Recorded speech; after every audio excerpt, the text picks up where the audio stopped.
početi. Opet Takagi Yoshin Ryu, ko Shikikan, to su drevne forme tradicionalnog jujutsu. Ima puno škola, ova je jedna od poznatih, ajmo tako, tradicionalni način još od razdoblja bogova.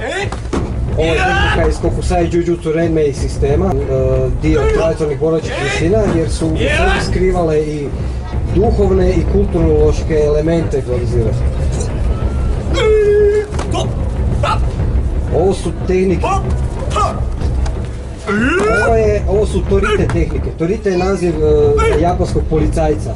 I ovo su način na koji su oni privodili osumnjičene i uz to su koristili i uže s kojim su vezali protivnika. Ovo su tradicionalne japanske policijske tehnike privođenja.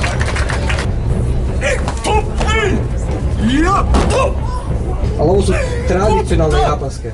Ovo je stil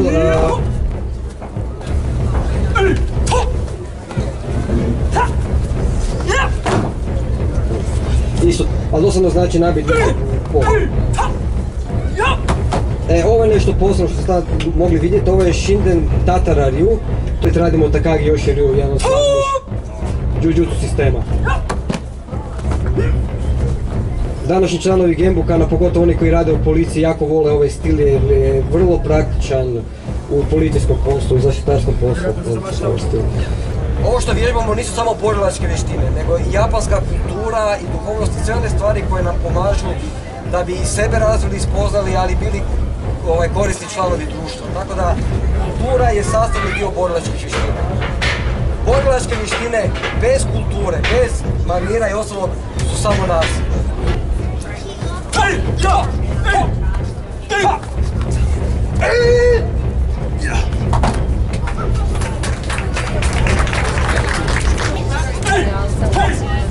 Yeah.